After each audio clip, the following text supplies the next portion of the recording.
Today our lesson is about law of diminishing returns. This is about short-run production function.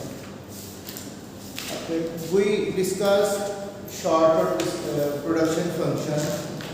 Short-run is a time period in which some factors of production are fixed and others are variable. And a producer can change the level of output by changing the variable factor of production. So sometimes or usually it happens that when a producer is continuously adding the variable factor of production into the fixed factor, so the additional output of additional variable factor of production will eventually diminish. In other words, we say in short run we have land and capital, they are fixed. Entrepreneur is the combining body. So how a producer can change the output? By changing the labor force. So one by one additional worker is added to the fixed capital input. So what happens? The additional worker to that fixed capital or fixed factor production, he or she is bringing less marginal physical product than the previous worker. If this is happening, that by adding extra worker into the fixed factor of production, the additional worker will have marginal physical product lower than the previous worker. It means there is going to be diminishing returns which is present in that production process. We will do it by using numerics and diagrams. So first of all, law of diminishing returns, it states that every successive or additional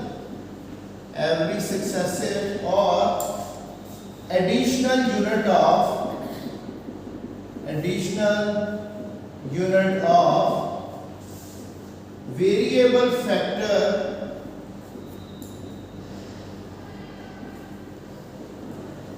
into the fixed factor of production will have eventually lower marginal physical product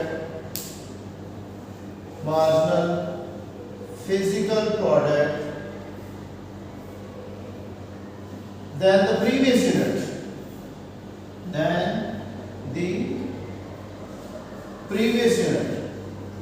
This is what we mean by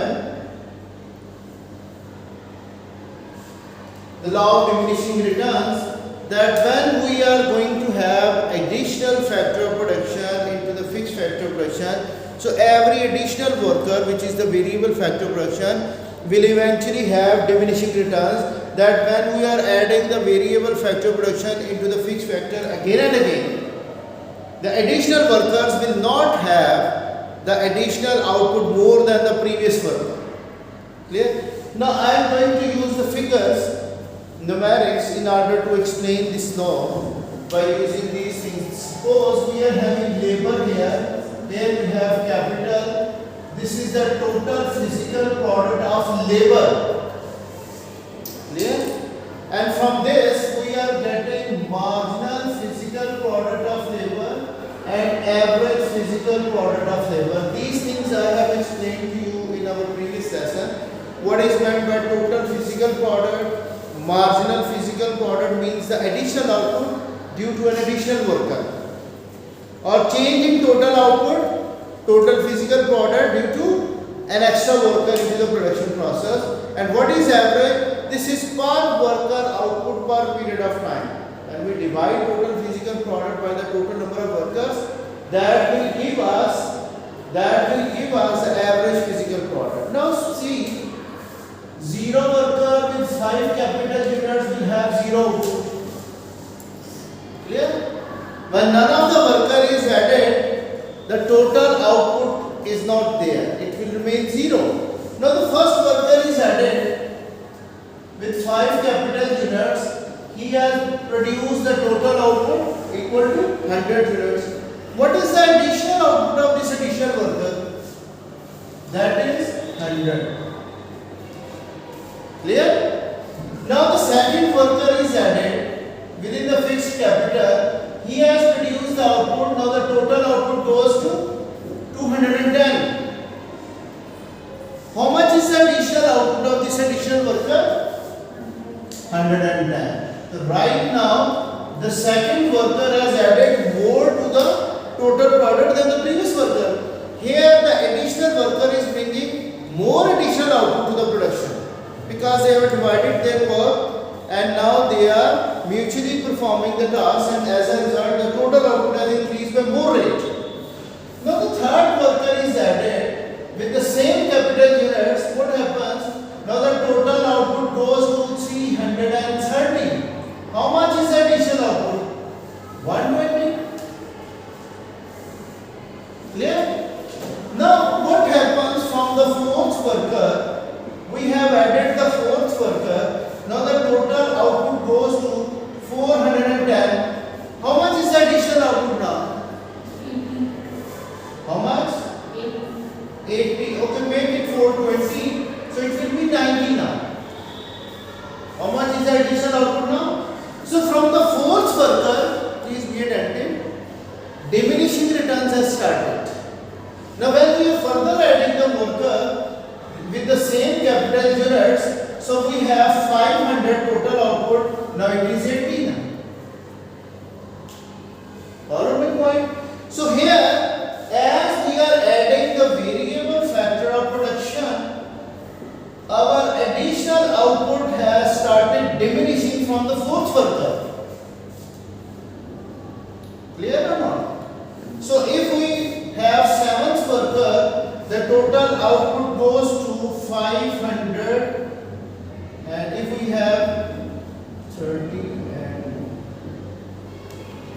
630, so this is the additional output, which is now 60. Now what is the average product of labor? Total physical product divided by total labor for the, this is what? Total physical product of labor by total labor. So 100 by 1 is what? 100.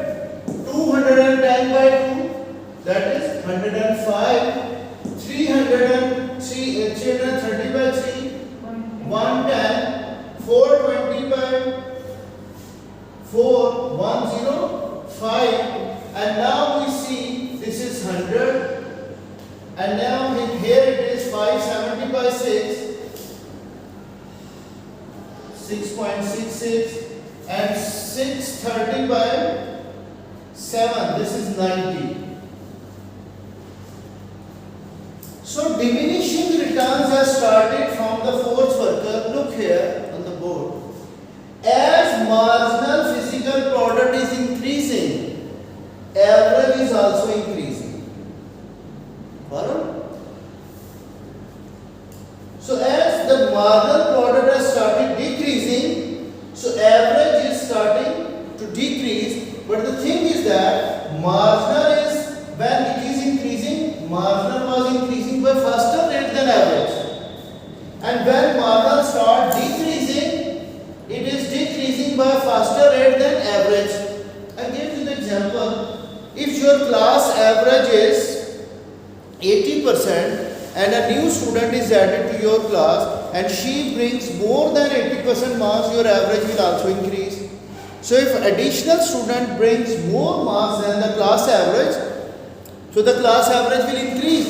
And if he brings less than 80%, therefore class average will decrease. So basically average value is dependent upon the marginal value. When marginal is increasing, average is also increasing. When marginal start declining, so it will have declining factor for the average values as well. So from the fourth worker we see diminishing returns has started. Now how can we draw the diagrams?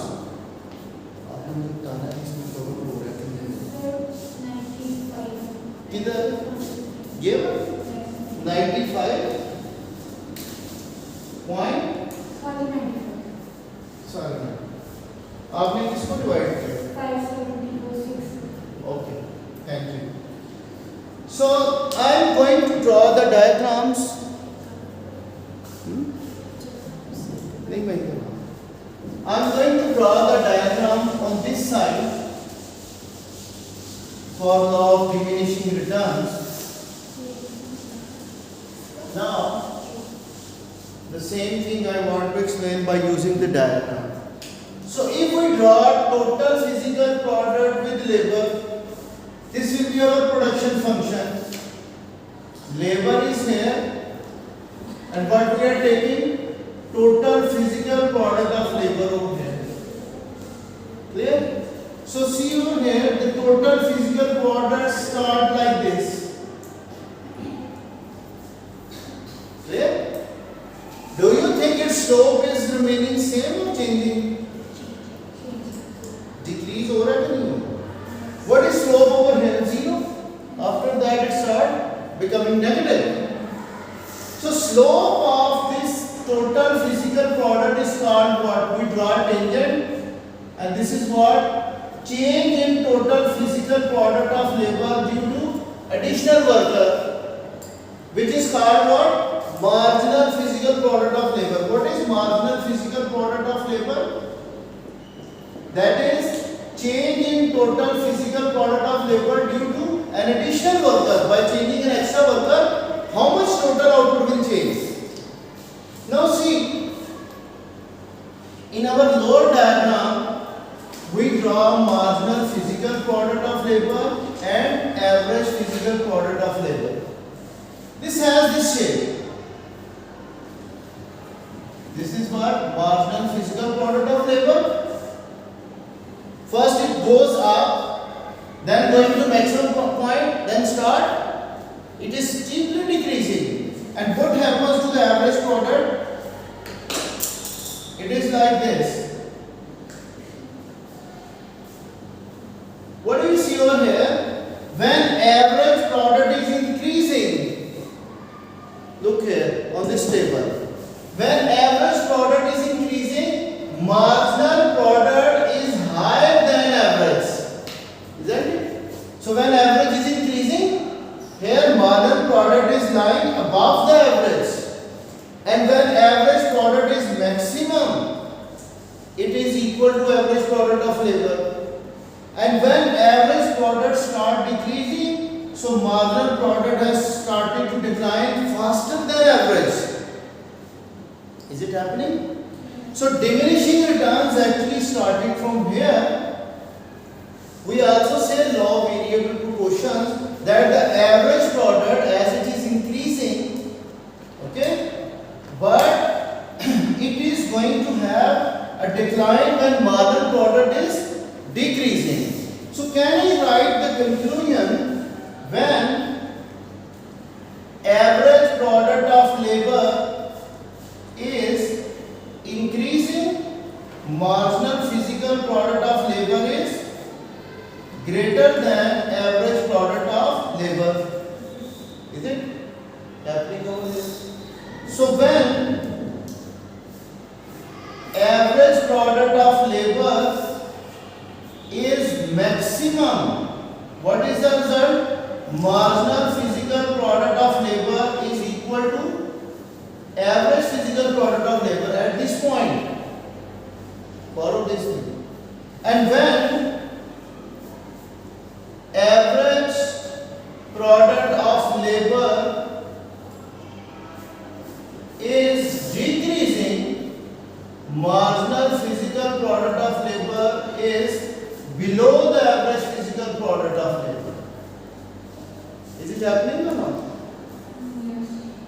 So law of diminishing returns states that when we are adding the variable factor of production into the fixed factor, the marginal physical product of the variable factor of production will eventually diminish, or its average product will have a path that when average is increasing, so marginal product is above the average, and when average starts decreasing, so marginal is below the average. So if shape. I gave you the example of average cost and marginal cost in our efficiency topic. So I am going to erase from here to explain to another thing.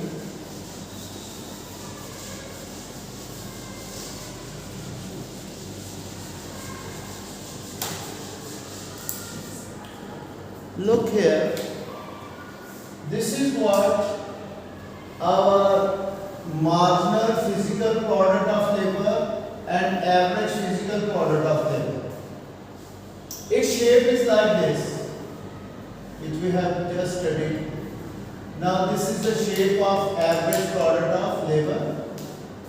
Do you remember the shape of average cost and marginal cost? Look here. This is quantity, average total cost and marginal cost.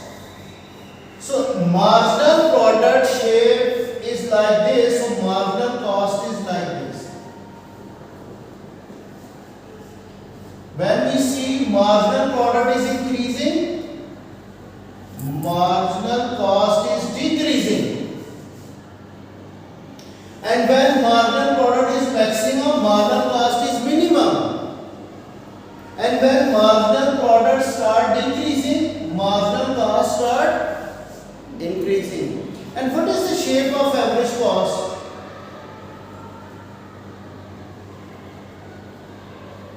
It is like this. Average total cost or average variable cost. It is actually average variable cost because we are talking about variable factors. So when average product is increasing, average cost is decreasing. When average product is maximum, average cost is minimum. And when average products start decreasing, average cost will increase.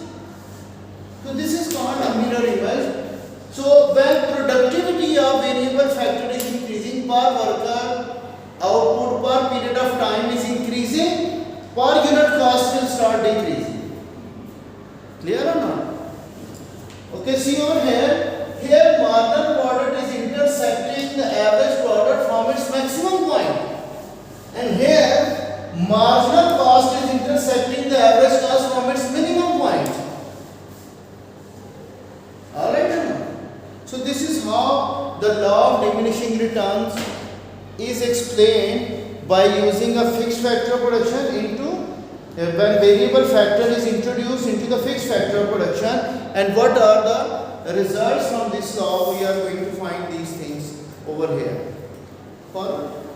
Is it okay or should we have another topic?